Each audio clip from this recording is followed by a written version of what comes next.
اعوذ باللہ من الشیطان الرجیم بسم اللہ الرحمن الرحیم السلام علیکم ورحمۃ اللہ وبرکاتہ۔ صلح حدیبیہ کے بعد رسول اللہ صلی اللہ علیہ وآلہ وسلم نے دعوت و تبلیغ کا دائرہ عرب کے دور دراز علاقوں اور دیگر ممالک تک بڑھانے کا فیصلہ کیا۔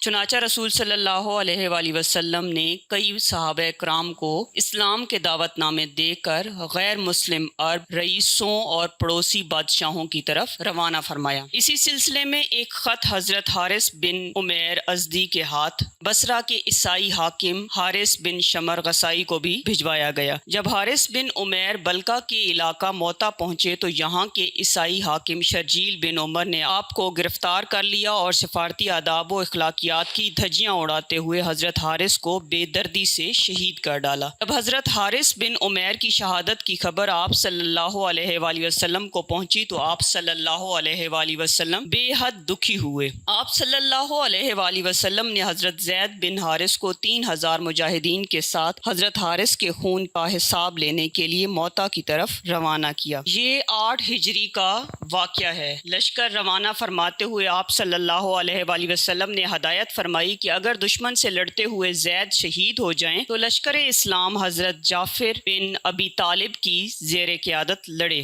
اگر حضرت جعفر بھی راہ اللہ میں جہاد کرتے ہوئے جام شہادت نوش کر لیں تو اسلامی فوج کی قیادت حضرت عبداللہ بن رواحہ سنبھال لیں۔ اگر وہ بھی خالق حقیقی سے جا ملیں تو مسلمان جسے چاہیں سالار لشکر چن لیں۔ شرجیل بن عمر غسانی کو جب اسلامی فوج روانہ ہونے کی اطلاع ملی تو اس نے زور و شور سے جنگی تیاریاں شروع کر دیں۔ ساتھ ہی روم کے بادشاہ سے مدد طلب کی جو اتفاق سے ایک بڑے لشکر کے ساتھ اسی علاقے میں موجود تھا۔ شہنشاہ روم نے 1,00,000 فوجی شرجیل کی مدد کو بھیج دیے۔ اسلامی لشکر جب موتا کے قریب پہنچا تو اسے دشمن کی اتنی بڑی تعداد اور وسیع پیمانے پر جنگی تیاریوں کا پتہ چلا۔ صورتحال کی سنگینی کو دیکھتے ہوئے بعض اصحاب نے مشورہ دیا کہ نبی کریم صلی اللہ علیہ وآلہ وسلم کو حالات سے آگاہ کر کے مدینہ امداد کی درخواست کی جائے۔ اس موقع پر حضرت عبداللہ بن رواحہ نے مسلمانوں کو مخاطب کرتے ہوئے کہا، اے لوگو، ہمیں دشمن کی تعداد کی کیا پرواہ، ہماری تو دلی خواہش ہے کہ اللہ کے دین کی خاطر اپنی جانیں قربان کر دیں اور شہادت کا درجہ پائیں۔ ہمارا بھروسہ تو صرف اللہ پر ہے۔ اٹھو، اللہ کا نام لو اور 2 کامیابیوں فتح یا شہادت میں سے ایک حاصل کر لو۔ حضرت عبداللہ بن رواحہ کی تقریر سن کر مجاہدین دشمن پر ٹوٹ پڑے۔ آسمان حیران تھا اور دنیا کی عسکری تاریخ پریشان تھی۔ ایک طرف 3000 مسلمان تھے تو دوسری طرف بہترین جنگی ساز و سامان سے لیس 1,25,000 سے اوپر رومی اور عرب عیسائی فوجیوں کا جم غفیر تھا۔ مجاہدین کافروں کے لشکر پر اس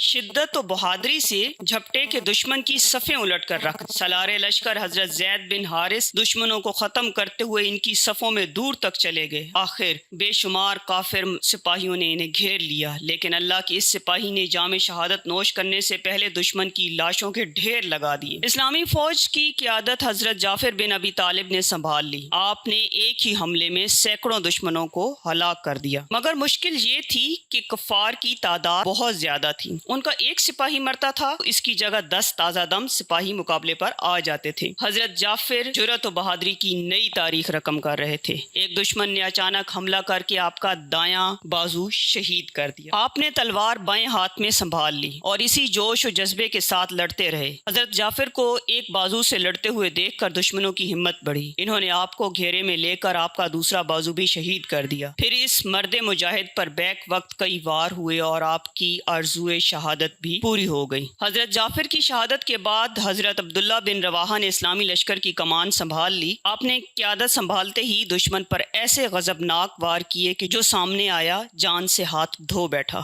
دشمن آپ کا غیظ و غضب دیکھ کر دور سے تیر اور نیزہ اور برچھیوں سے وار کرنے لگے۔ اسی دوران ایک کافر کی پھینکی ہوئی بچی آپ کے سینے میں لگی اور یوں اسلامی لشکر کا تیسرا سپہ سالار بھی رتبہ شہادت پر فائز ہوا۔ اب اللہ کے سپاہیوں نے بنی مخزوم کے نامی گرامی بہادر اور فنون حرب و ضرب کے ماہر حضرت خالد بن ولید کو امیر لشکر چن لیا۔ اپنی آنکھوں کے سامنے رسول اللہ صلی اللہ علیہ وآلہ وسلم کے منتخب کردہ 3 سپہ سالاروں کی شہادت آپ رضی اللہ تعالیٰ عنہ کو اس قدر مشتعل کر دیا تھا کہ آپ رضی اللہ تعالیٰ عنہ دشمن کی تعداد کو خاطر میں نہ لاتے ہوئے ہر قسم کی احتیاط بالائے طاق رکھتے ہوئے دشمن پر ٹوٹ پڑے۔ دشمن جائے پناہ ڈھونڈنے لگا، جو سامنے آیا جان سے گیا۔ آپ کے غیظ و غضب، زور بازو اور حملے کی شدت کا اندازہ اس بات سے لگایا جا سکتا ہے کہ آپ نے اس روز لڑتے لڑتے دشمن پر 9 تلواریں توڑ دیں۔ 10ویں تلوار نے اس روز لڑائی کے اختتام تک